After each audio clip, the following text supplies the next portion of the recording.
So I think that's the role that this could play and should play. And I'll let Tony talk about the business that he actually has focused on and create. Well, I just want to say 4 years ago, Ron asked me if I wanted to do this film. And at the time, I didn't know anything about politics. I make films, and what I do is to make film and connect with my audience, with storytelling, and using images to evoke emotion with my audience. So when Ron asked me to do the film, I knew media was powerful. So as an Asian American who grew up in the U.S., I feel like it was a call of duty, and it's my responsibility, and I must do the film. So, and we're good friends. And so, Still? yeah. Survive. We survived, and we always knew our goal. And we, in the beginning, Ron said, hey, I'm going to introduce you to some people to interview. And when I started to interview the AAPI elected officials, I have to be honest, I didn't know who they were actually. And when they were talking about their experience, I was blown away because their experience was my experience. When David said he was being called names, I was being called names a lot when I was growing up. And I suppressed a lot of that memory in the back of my head. And as I grow up, I just feel like, well, that was past. And as I was interviewing them and I was putting the film together, all that pain came back. And I think about why I had to go through a lot of those messed up things during my teenage years is because maybe I'm here to tell this story. I'm here to tell this collective story of our history so people will understand what we went through and people can connect with us. Because film is universal, and film is a tool to bridge that culture gap. And so, at this moment in time, I wanted to make this film not just for Asians, but for all race, for people to understand the history of this country. And also, America is a melting pot. So, without understanding, without respecting the cultures of others, we'll have a lot of division. But with understanding, we'll have compassion. And with compassion, America will be a better place to live, and also for our future generation to live, like David said. So I'm very, very happy that Ron asked me to do the film, to go on this journey, and I'm glad to go right now. It might be an unfair question, and no one wants for example, I don't want to report on another case of Asian hate. But in some respects, when all of that came to light, and it got amalgamated, so in other words, we saw so many more cases all across. And I had, by the way, a journalist in New York tell me, look, in New York, it wasn't spike. It was ongoing. It's just that it got a lot more attention. Did the AAPI hate spike, if you will, kind of help in terms of trying to galvanize the community and maybe take us to the next step in terms of political might or what have you? I think it's a definite moment of time for our community. But unfortunately, and I've spent my whole life in politics, I think there's a lot of people who don't make that connection. They don't see that having the top law enforcement officer in California of the API is going to make a difference. They want to march, they want to make their voice heard, they want to listen to social media, but they don't want to vote. They don't want to serve their community.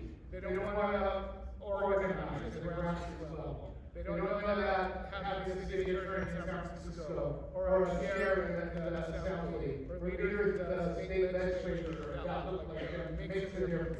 So I think we have to connect that outrage and the feeling that people have into political activism. And when we read a lot of research on the film, talking about the Kennedys, right, everyone the Kennedys, how outraged they were, and their grandfather was, this was before Joseph Sr., his father, was not very political. And what motivated them was that there used to be signs, just like the signs we face, we're not hiring Irish. So that community went out, just like the Italians, just like the Jewish community, just like the African American, now the Jews, and went out and got that political power. We have not done that. And I know a lot of people in the room are getting ready and getting organized at the grassroots level. We need to work together. Because going to marches and posting on social media is great, but we need to pull through. We need activists, we need voters, we need elected officials, we need a governor, we need a president one day.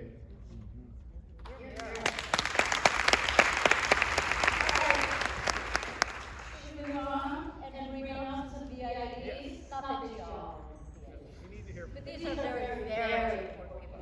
All right, we're going to bring up incoming legislative House Chair, Senator Sidney Kovner, and incoming API legislative chair, Assemblyman Evan Love, and Latino legislative caucus leader, Assembly Member Wendy Correa. If you all read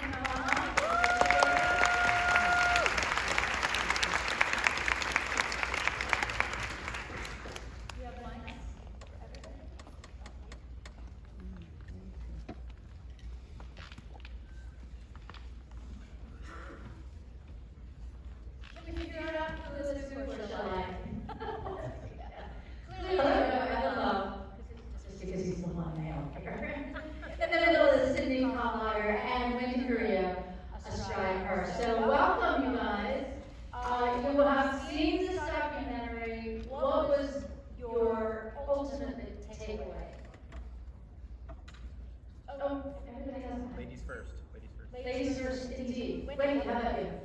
Thank you. Thanks for the question, and good evening, everyone, and hello. Well, I think the biggest takeaway that I've heard tonight is that we have a San Francisco Giants fan, an Oakland A's fan, but welcome to Dodger Town, baby. I believe I also heard the Attorney General that we didn't even make it to the top 8 MySpace, favorite legislators. But in all seriousness, I think what really comes to mind is that immigrant communities across Los Angeles, across California, and really across the nation have an intersectionality that's important to recognize about being different, being the other, and the importance of sharing stories from a perspective that's our own. And how important it is to recognize that we share a similar struggle, and in that struggle, we find justice, and we also find empowerment. And representation matters. And so as a Latina, as an immigrant, that story resonates, which is why. Sydney. Well, thank you for the invitation. I always love an opportunity to celebrate Ron Hong. I have to say, when I watched the film, and I just got angry over and over again, and emotional. And I had a number of takeaways. I was once again reminded that the AAPI community is not monolithic.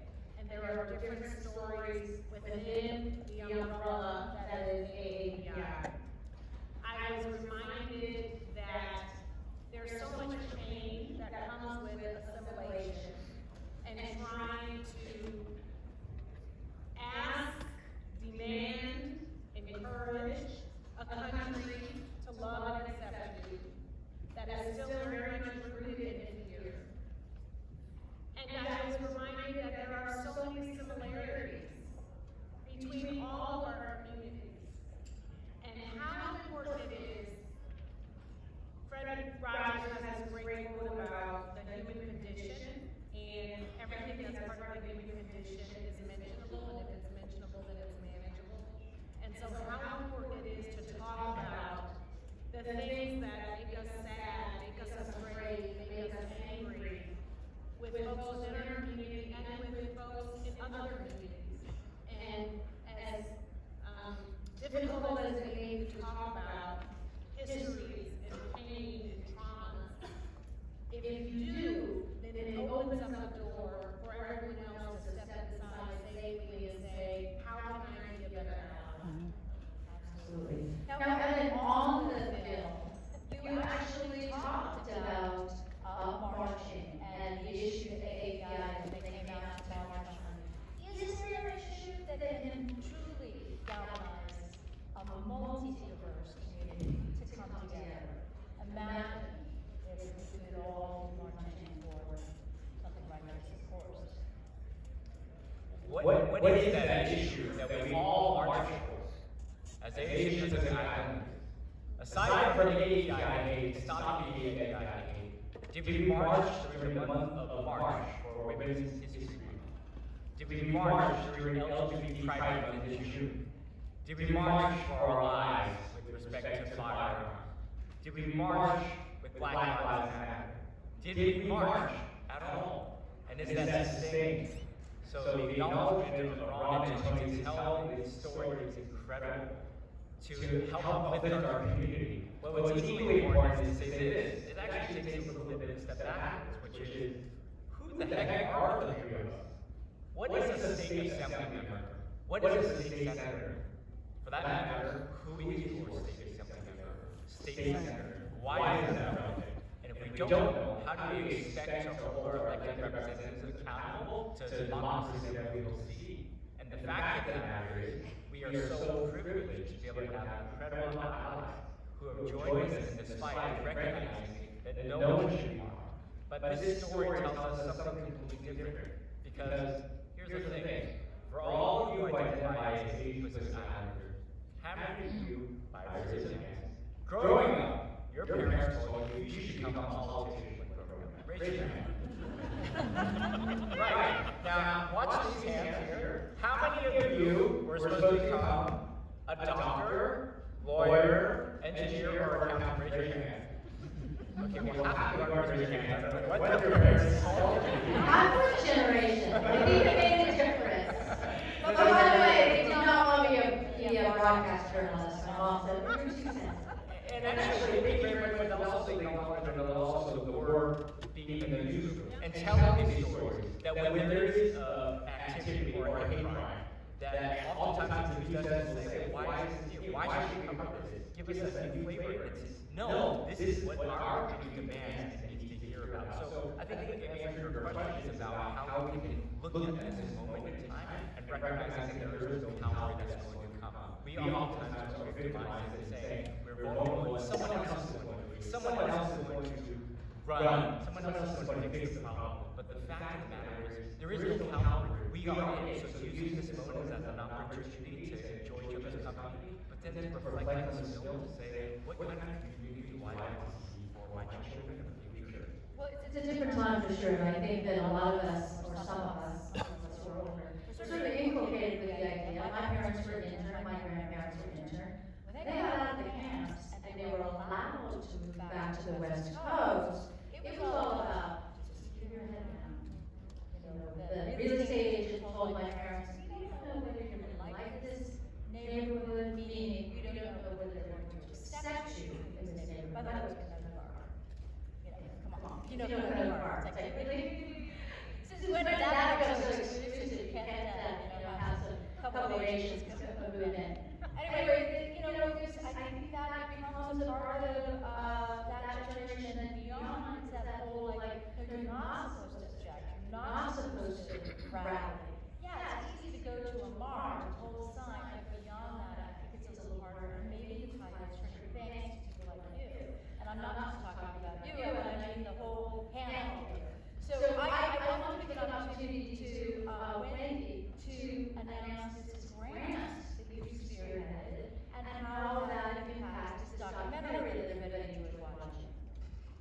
Thank you for that, Susan. Very proud to make this announcement, but first, let me just say, thank you for sharing about your parents. To your point, you have been on Los Angeles Airways for 25 plus years, and to know that you're very proud Japanese American heritage, but the challenge and struggle that your own family has gone through, I think just is really impactful and important, and a story that also needs to be told. So thank you for sharing that. I grew up in Boyle Heights, which is one of the oldest communities here in Los Angeles, where prior to redlining, we had Japanese Americans, Chinese Americans, Latinos, Italians, Russians, African American communities, all living, Jewish communities, living in this neighborhood because we weren't allowed to live anywhere else. And that beautiful story about who we are is important to tell as a city. So thank you for that.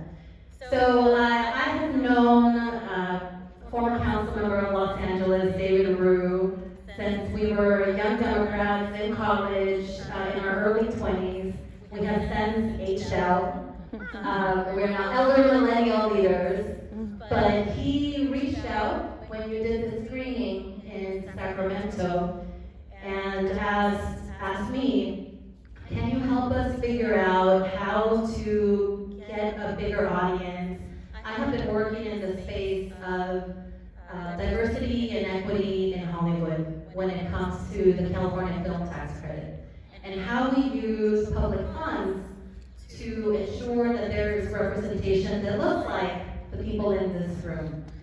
So after a lot of work and putting together a plan and enlisting the support of the chair of the Assembly Budget, which is Assemblymember Phil Ting out of San Francisco, including the collaboration with our colleague from the Alhambra area, Assemblymember Mike Fong, as well as our colleague Evan Lowe, we made this budget request part of the API Priority Caucus. And part of what we do with our budget is ensuring that our friends know how to work the system. And so very proud to announce that through the California State Assembly budget, we have been able to secure $500,000 to the University of California, Los Angeles, UCLA, for the Asian Pacific American Leadership Foundation for the Anti-Bias Education and Outreach in partnership with UCLA's Asian American Studies Center. So, an incredible win that I think is really gonna create a curriculum, a program, an opportunity for this film to be seen at a larger scale, which is incredibly important. And I'm just so proud and honored to be able to have supported in that effort. Thank you very much. A round of applause. That's